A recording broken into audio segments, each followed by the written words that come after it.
It's the Al Travis Show. We're lucky to have our next guest on. He's Todd Bergeth, and I appreciate him coming on. You probably know him from great podcasts like Todd and Friends or Todd and Souhan. Todd, how are you doing, sir? I'm good, Al. Thanks for calling. Appreciate it. Always a pleasure to have you on. Obviously, going down the list, your Minnesota Vikings, your thoughts on, well, it ended up being a decent win over the Cowboys on a Sunday night, primetime TV. Yeah, I thought they looked good. The Cowboys have struggled defensively all year, which was nice to have JJ have an opportunity against a couple of soft defenses these last 2 weeks to start gaining some confidence and some abilities to complete some of those intermediate range passes. I thought the young QB looked really good, and I thought the team as a whole did.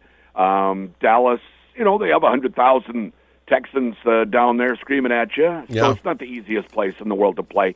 It's not known as one of the loudest stadiums necessarily, maybe because of its immense size, but nonetheless, you go on the road, you win what they call a standalone game where everybody's watching you and win that. I thought it was a good game. There are a couple of things that stood out that I thought were interesting. You saw the Gritty when he ran in. I'm like, okay, I'm not a big fan of it. I'm more of a Chuck Foreman guy, hand him the ball and pretend you've been there before and you'll be back. I'm that guy. So the Giddy, I get it, kids like that stuff. But evidently KOC did not. And he'd already warned him about it. And what that says about KOC is a lot for me.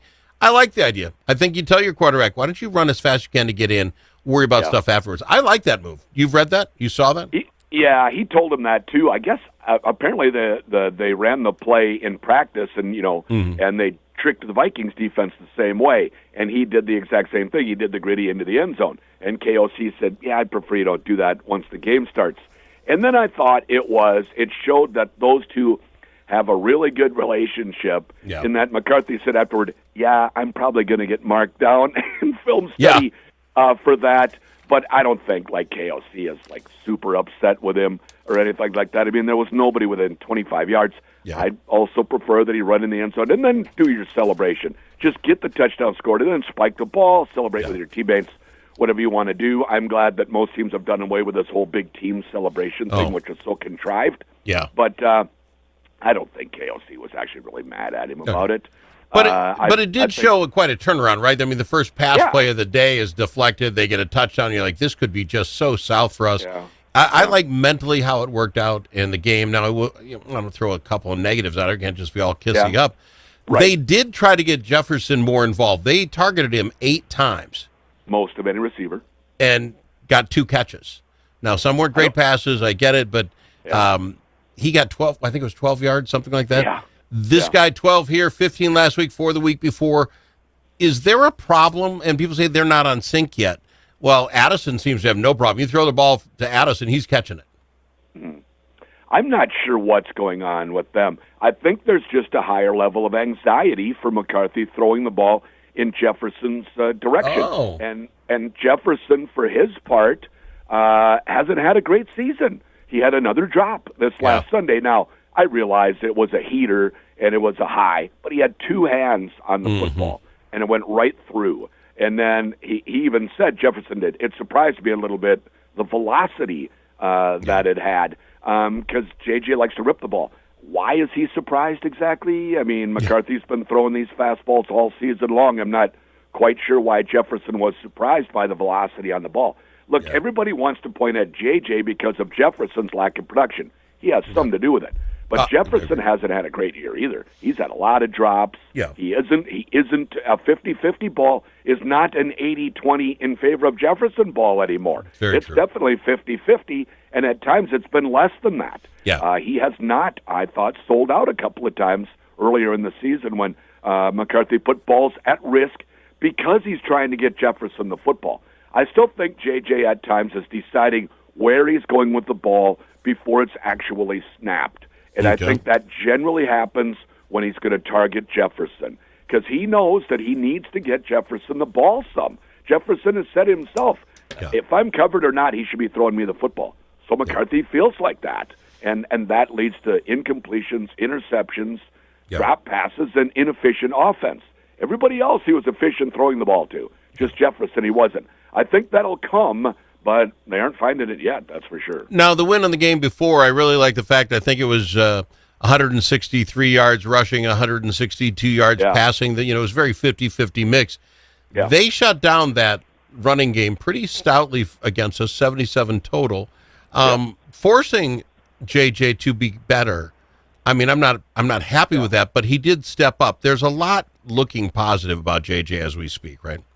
There is. The last 2 weeks, this is what the Vikings thought they would have the first 2 weeks of the season out of J.J. McCarthy, that he would be able to operate an offense, score points against poor defenses, and give them a chance to win every week. As we know, it didn't turn out that way. Yeah. But it is finally showing up. You can see the guy has a lot of arm talent. Oh, yeah. He's just got to harness it a little bit. You believe me, coaches would rather have a guy who can throw the ball through a brick wall and teach him some touch than a guy like Tua last night who we saw throw lollipops all over the field. Yeah. On that same line, there's this talk about should the Vikings tank or not tank. You have a team we should definitely beat, even as we play here next week. You're on a 3-game winning streak. You've got your quarterback who may be your quarterback for the future, right? I mean, that's what you're hoping for. Yeah. Getting a little Big Mo going on. If you can split those last 2 games against conference foes, I think this is just a huge opportunity for us. What, if you tanked it, you got to move up 3 spots and you go from 15th to 12th? Really? Yeah, I don't makes see no difference. Yeah, I'm not a tank guy at all. Yeah. And how do you go about doing that anyway? You're going to go and ask the players to not play as hard? No, they'll get hurt. Ask the coaches to not coach as hard? No, they'll lose their jobs. The only way that tanking happens is if the GM and ownership, usually it's ownership maybe pushing that agenda a little bit, is for them to tell the coach, we're not playing these guys this week. And that diminishes the team's chances to win by not playing some of their veterans who maybe are a little bit beat up, but could certainly play if they need to. That's the only way that an NFL team can really tank, and the Vikings are not going to do that. Now, some fans are hoping they lose games that they're playing in for a better draft choice. That's completely different. Yeah. I think that speaks to your actual fan credibility. Thank you, exactly. I would never cheer for the Vikings to lose. I don't care what's going on. I don't care if they have a chance at the overall number 1 or they wind up 4th because they win their last game of the season. Yeah. I want to see the Vikings win because that's contagious. Yeah. If you start telling a team, we're going to lose these last few games of the year to set up us up better for next year, first of all, you're going to lose some veterans. They're going to say, I'm not in this to lose. Some will leave the team. That's detrimental, I think, all around when you start getting signals from above that we're not going to play certain guys because we don't actually want to win these games. I don't like that. Hurts the That's fair. I think that really hurts the franchise. That's fair enough, although I would believe the Grenard's going out. He's going to get surgery on his shoulder. He's legit. But I think if we were in the mix and there was something here, I think he would play through it. I think he was playing through it these last couple of games that it was hurt, and there's no reason for it now. We're not going to go up, down, indifferent. It's not going to change us. I think he wants to be ready for next year. Is that a bad take? No, that's perfect. I think so, too. He's been wearing that brace on his left shoulder. He dislocated that, 3 or 4 weeks ago, and he's kind of been playing with that brace on it. And then he just got in a bad spot where he had to reach out to try and tackle a runner while a blocker was kind of hitting him at the same time, and that popped it and made it feel really bad. I agree, though. I think he'd probably play if they really had a chance at the playoffs. But since they don't, they're mathematically eliminated, then he'll agree with the medical staff and say, let's get this fixed so I can be ready for next year. I love that. All right, I love the fact you think I was right. We got to go to break. We'll be back after this. I got Todd Bergeth, and we're going to talk more about, the Minnesota Timberwolves and what's going on with that plan. Winning without Ant. We'll talk about that right after this.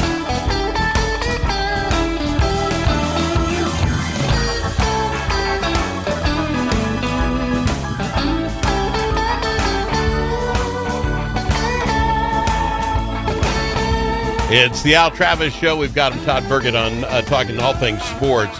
Let's talk your Timberwolves just for a second. I was saying this a ways back. We can win when Ant scores 40, but sometimes we lose when Ant scores 40 because some of the other players just don't seem to be at all interested in the game. Well, Ant's got a right foot problem, and Mike Conley is out, and all of a sudden you get this mix of kids in. And if you look at the last 2 wins, top 6 guys, all in double figures. It's a better spread of the ball. It makes it a little more entertaining to watch. And in reality, and I'm not saying you can't have Ant back. I mean, I'm not an idiot. But if he can come back and say, I don't need to score 40, I see these guys can score, and pull himself back down to 30 and pass the rest of that time, I think this team has a better shot. Bad take, good take. No, I think that's fair. Sometimes stars, we saw a couple of years back when Cat scored 62 or whatever it was, and they lost. Yep. And he just was hunting shots no matter what was going on, and the ball didn't move. That can happen with Ant, certainly. Mm-hmm. He can be a ball pounder, no doubt, where he dribble until he's going to take the shot. I think he's getting a little better at that. But no, I would love to see. I think he's at like 29 a game. I think that's about right each game. Like you say, when he goes 40 and north of that, it doesn't always turn out the best necessarily. Maybe because he sees other guys are a little more reluctant to shoot or are not on their game, and so he figures he'll just take over. And as we know from Ant, he can be 1 for 20. He still believes he's going to take the next shot and make it. That's what you need out of your superstar, because that's how it happens in the NBA. You can go in a slump like that and bang, just like that, hit one jumper and you're out of it. So he's like that. But, I remember when we were talking last week, we were talking about, boy, where did McDaniels go in this game? He just completely disappeared, and we didn't get anything from Nas Reed. He was shooting and missing constantly. And then Ant misses a couple of guys. These guys have bigger roles, and their offense comes back to them. So hopefully they can keep this offensive flow while when Ant comes back, which hopefully is pretty soon. Because, yes, you're right. They're a better team than Ant, obviously. You don't take Ant out. But I look at OKC and the difference. I think I'd say, what's his name? Shai Gilgeous-Alexander. Thank you very much. Yep. He spreads it around. Their whole team scores. It's just a different ballgame when everybody's playing. I want to ask you about a couple things. So you see this Cooper Flagg kid? Yep. 42 points at 18 years old? Get out. Isn't that something? I loved watching him last year in college at Duke, and he actually started a little slower than I thought he might this year with Dallas. But then you got to remember, like you say, he's 18 years old. I don't know when he's 19. It's relatively soon, but he's just a kid. And to put 42 up, he handles the ball. He understands the game. He has one of those basketball minds that he developed at a very young age. He sees the game like a 10-year vet, and he's fun to watch. I thought Dallas would be pretty good. But Anthony Davis hasn't played much. Kyrie Irving hasn't played at all. So they haven't had all hands on deck for them. But he's fun to watch, Cooper Flagg. But the best player and the most dominant player in the NBA over the next decade, if he stays healthy, is going to be Victor Wembanyama. Did you see the game against Oklahoma City the other night? Yeah, which eliminated Oklahoma City from that Emerald Green Cup crap thing they're doing. I'm sorry, I can't even get behind it. I have no time for that. But, what a ball game. The kid is, but I'll tell you what, Cooper, if he put 25 pounds on, I said the same thing. They got to put 25 pounds on him and give him 3-4 years. He will be one of the best players. But Victor is, it's just freakish how he can play. Freakish. It doesn't seem fair that a guy 7'5", they remeasured him, I guess, before this season. They had him at 7'3" last year. He's now 7'5". Can move so well and shoot threes and handle the ball on the open floor. That's really fun to watch him when he's dribbling down the floor. It's like you're watching an alien. I mean, he's so much bigger than all the other centers in the league. He really is a freak of nature and fun to watch. And when a guy has that much skill and he's that big and he can anticipate so well defensively, I mean, he guards the entire paint all by himself. He doesn't need any help in there. And there he is in the Western Conference, right, with the Timberwolves. So, they're a ways behind, I think, both the Spurs and OKC. Okay, just a quick offshoot. So you and I will not be watching the Emerald Green Cup finals then. This is the last year in Vegas because no one's going to the game. That's not right. They're moving it out of they're going to put it back to home, put it at somebody's home court so at least people show up. Draw some fans. If the Wolves were in it, I would watch. They're not. I'm probably not going to watch it, no. But I don't have quite the angst about the in-season tournament I think that you seem to have. I would. And that others have as well. Okay. If you just want an in-season tournament, fine, do that. What are they doing changing the floor colors and making it look like some sort of video game thing? I can't stand it. I don't like it. I don't like change, Todd. Well, that part, I think they're just trying to indicate these are bigger games because they're part of our NBA Cup tournament. Okay, I think there's a lot better way to do that. Then you get somebody with an eye on TV and say, well, when you wear these uniforms with that floor, all you see are bouncing heads. I know, right? Okay, sorry, Todd. Yeah, I'm with you. I'm with you on that for sure. Todd and friends, Todd and Souhan, how do we get them, sir?